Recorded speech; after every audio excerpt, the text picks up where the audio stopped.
going on, everybody? Welcome back to the channel. Today I am in a neighborhood and I have quite a view because I'm on top of a hill, but I'm all sweaty from hiking up here. But I thought I'd do kind of a more of a selfie walk and talk today. Hopefully the camera doesn't shake too much. It is October 12th, 2020 today, and we are walking through Puerto Vallarta, Mexico.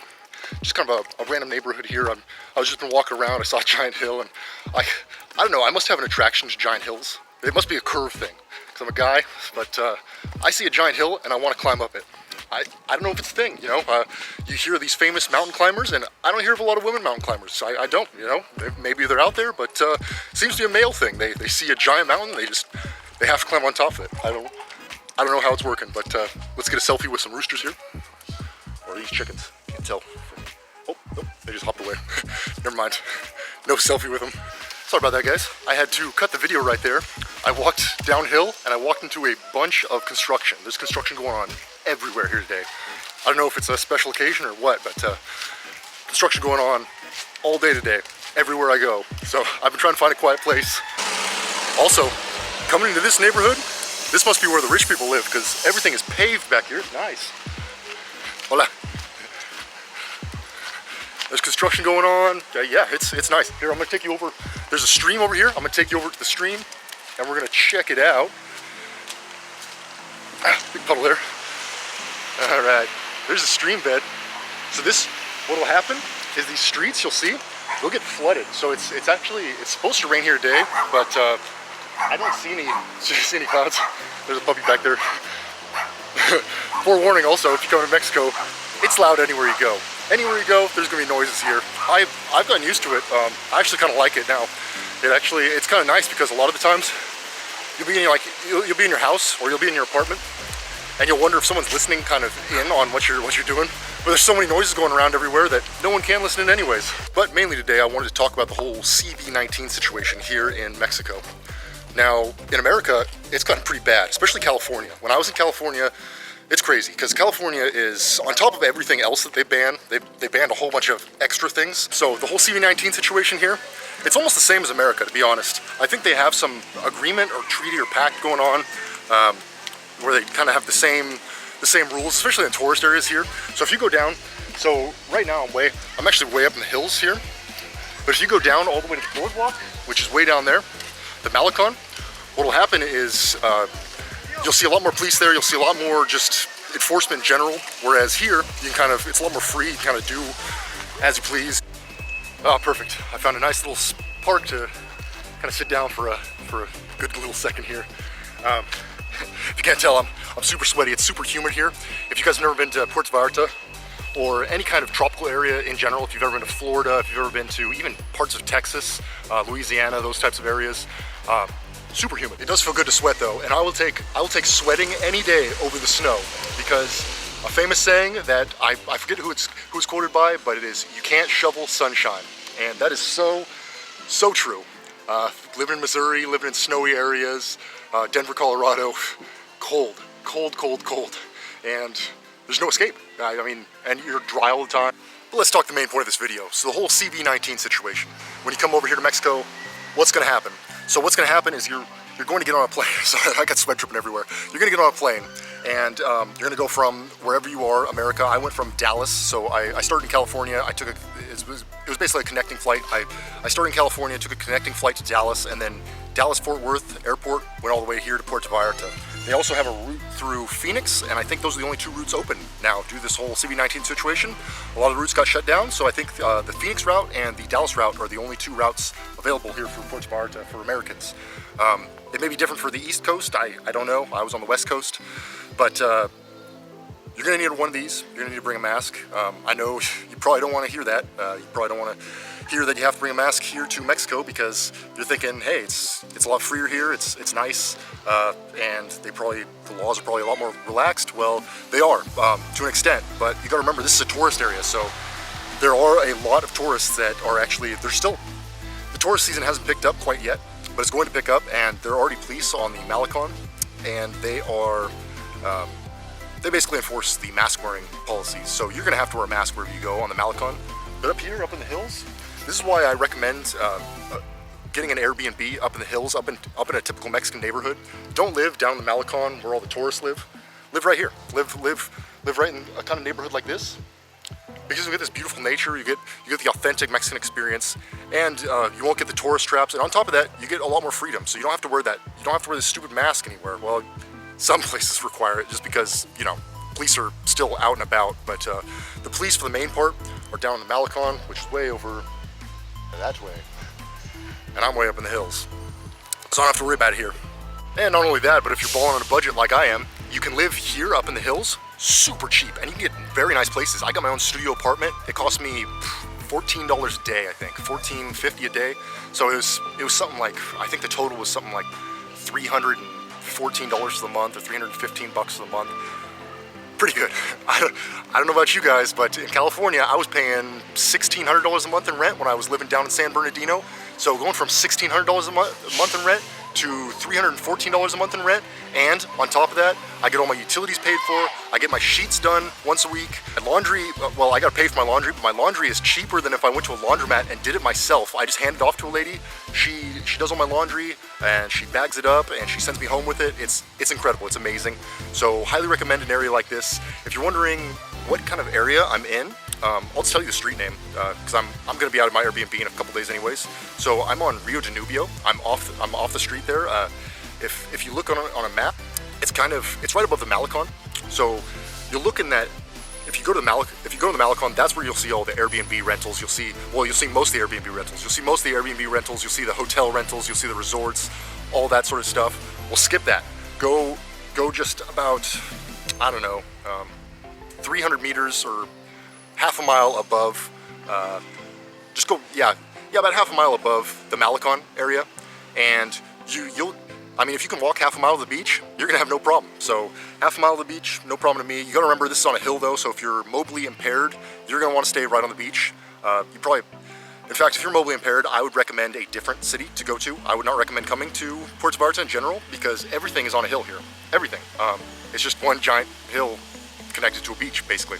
However, if you like cheap prices, you like friendly people, you like a very authentic neighborhood, and you like probably the most delicious food I've ever eaten in my life. I originally wanted to go to Thailand because I love Thai food, but the Mexican food here in Mexico it's incredible. California has some good Mexican food, maybe because we have a lot of Mexicans, but man, here in Mexico, the Mexican food is just incredible. It's so good. It's so much better than if you're in the States. Well, minus Southern California, because Southern California is very, very authentic Mexican food as well. It's very good as well, but for the most part, in the United States, if you're going to a Mexican restaurant in Colorado, you're not going to have nearly as good of food as you are right here in Puerto Vallarta. Right, someone's behind me and they want to use the park, so I'm going to keep walking, keep going up the hill. So let's do it. All right, back on the road again. And like I was talking about, how Puerto Vallarta is very steep everywhere.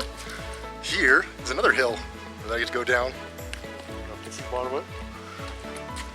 Yeah, these kind of hills everywhere. The kid at the park, he actually didn't want me to go. He's like, no, Americano, stay. It was kind of funny, kind of cute. So I hung out for only 20 more seconds. I mean, what am I gonna do? It's not gonna look good. Some grown man hanging out with there's a dog and her puppies. Hey, doggy and puppies.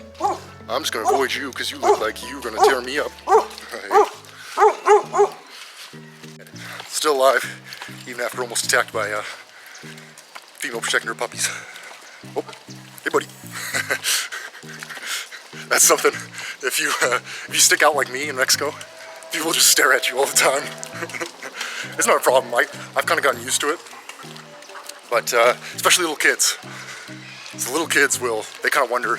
They're curious, and so they'll just stare at me the entire time while I'm walking by. Another thing I've noticed too is that people will actually want to speak English to me here. They want to speak English, especially the little kids. The little kids, I don't know if they're teaching them it in school or not here, but their English skills are pretty good. And so most of the kids I've met, like just the kid at the park there, he was like, no, Americano, don't leave, stay. I was like, oh, no, man, you can use the park. It's all your park. I'm just filming a video here. I better walk around town anyways. And so that was about the extent of the conversation I had with him, but there's a lot of other people that I'll say hello to, or I'll say hola to them, and they'll say hello back. Or they'll say I'll say, all right, adios, and then they'll say goodbye. So It really depends. But here in Puerto Vallarta, there's actually a lot of English speakers. But I should put a disclaimer, just because I said that there's a lot of people that speak English, the majority of people speak Spanish here. I mean, you're in Mexico, so the native language here is Spanish, and you're gonna have to learn a bit of Spanish in order just to kind of go along, get along here. So you're gonna have to learn things like, I'd like a carne asada burrito with everything. And so, you just waved to my video. I think I'm gonna do these selfie kind of ones more often because people get more involved when I do it. And I get gorgeous views and I get to look at the views, but you guys also get to look kind of what's going on in the background. I think it's a cool way of doing things. It's a cool way of filming. All right, now I'm starting to go way out to the backwoods. I've actually never been here before, so this is gonna be an adventure. But from what I've seen so far from Mexico, it is not nearly as unsafe as people say it is. People always want someone to call, someone to go to. They say, oh, I gotta run to the police, blah, blah, blah. But you'll see here in Mexico, what's actually I think it's a lot better system. Instead of socialized protection like we do in America, where we have the police and we have people protecting you that are hired guns basically, here they have, you kind of take care of your own security. So you'll see a lot of places with barbed wire fences, or you'll see a lot of places with gates outside of their place. Like the Airbnb I'm in right now, it has a locked gate that I have to get in via key. And so I actually have to unlock the gate, get in, and that's why I'm not worried about telling you what street I'm on, because even to get to my Airbnb in general, you have to unlock a metal door that is secured by a lock and key. And you know, you could do it, but then on top of that, you also gotta get through another door, which is my own door, and then you probably have to get through another door, which is the bathroom door on top of it, because that's where I spend most of my time anyways. But speaking about protection, this is actually a perfect example right here. See, gate with a lock on it. And then over here, gate with a lock on it. Here's another giant gate right here. I don't see any barbed wire back here, so this must be a pretty safe neighborhood, but a lot of neighborhoods you'll actually see barbed wire going across the fence. A lot of businesses you'll actually see that going across the fence. And then another thing I've noticed here too is that the kids actually stay home. So in America, you'll see a lot of parents, they'll send their kids off to school, daycare, whatever. But here in the middle of the day, you'll see a lot of kids at home playing with each other. Usually they have large families, and so you'll see the kids all just kind of wrestling or screwing around or playing dolls or doing whatever. You know, the boys play with their action figures and wrestle each other. The girls play with the Barbie dolls and play house and do their thing. It's very gender stereotypical here, but the language is kind of gender stereotypical. Also, I mean, you got your ella, el, señor, señorita, that kind of stuff. So the language is already kind of based off of the two genders. And so you'll see a lot of, unlike America's kind of going through I don't know if it's a phase or what it is right now, but they have all this whole spectrum of genders and all sorts of interesting stuff. I got no opinion about it, but here in Mexico, you'll see the gender roles very strongly. I officially have no clue where I am anymore, and so we're gonna head back because otherwise we're gonna have a bad time. Also, be aware of skiers around you. If you run into another skier, your skis are gonna cross. Gonna have a bad time. Another fun thing that I saw, but I forgot to film it, was when you come outside, you'll notice that a lot of Mexicans, they actually really care about their home. They really care about upkeeping the home. And so they'll sweep the home, and then they'll actually sweep the curb right in front of the home. One of my biggest tips for Mexico, though, is when I came here, my cell phone didn't work. It didn't work on the network. I had the track phone. So if you guys have a track phone, it will not work in Mexico. You're gonna have to get a new service provider. I use Telcel here. It's the main provider, I guess, in Mexico all across is Telcel. I got a SIM. I went to Walmart. I got a SIM. It cost me $5, but you can buy them. You can buy them online. I'll leave a link down in the description below. But basically, you want to reload your card. You want to get everything up and running before you come here. Check out the Chihuahuas. Don't bark at me. All right, that's cool. Oh, and Chihuahua poop. All right, that looks bigger than Chihuahua poop. That's way bigger than Chihuahua poop.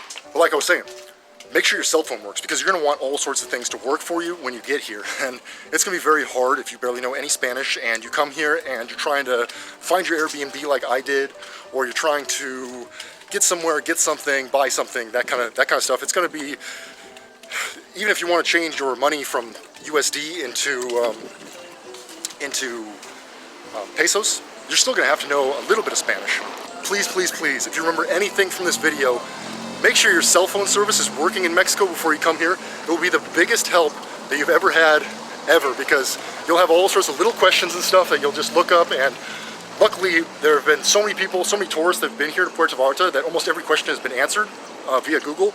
Not only that, but you want some modern amenities, like a few of the days I didn't want to go out to eat. I didn't really feel like going out and speaking Spanish to people, going out to a nice restaurant or anything. And so I just ordered in Uber Eats, and Uber Eats will deliver right to your door. But the problem is you need a cell phone service to order Uber Eats. They require a valid cell phone number, otherwise you can't order anything.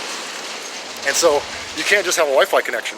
I found that out very early on, and so I wanted Uber Eats so badly. In fact, I went down to Walmart that day, got a SIM card, loaded it up, and next thing I know, I'm ordering Uber Eats and I got it delivered to my door. So, but avoid the hassle that I went through and just get a cell phone service that works right away.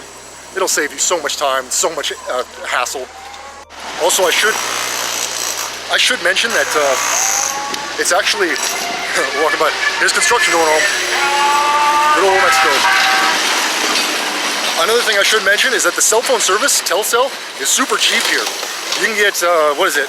It's weird though, it's 26 days. That's the service. It's not like a month, it's like 26 days you get service. So you get 26 days of service, you get 2 gigabytes of memory, you get unlimited texting, unlimited calling, and yeah, it's all included, and it's $7.50 USD per month.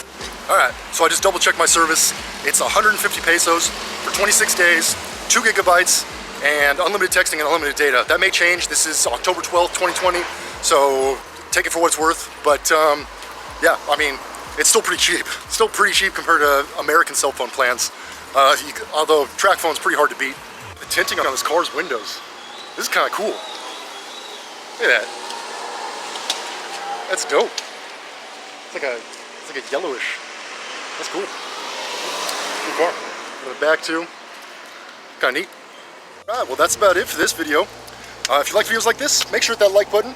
I got the water in my hand trying to make a thumbs up here, but hit that like button. Helps the channel out. Really appreciate it. And let me know if you like these selfie videos. I'll do another selfie video. I kind of like doing them. They're way easier to do than the voiceovers. They're much quicker. But you know, I'm here to, I'm a whore for attention, because there's really no point in making videos that no one likes to watch. I actually enjoy the feedback loop from you guys. I enjoy when someone comments on my video and they say, hey, cool, Puerto Vallarta's awesome. Check out this place, this place, this place.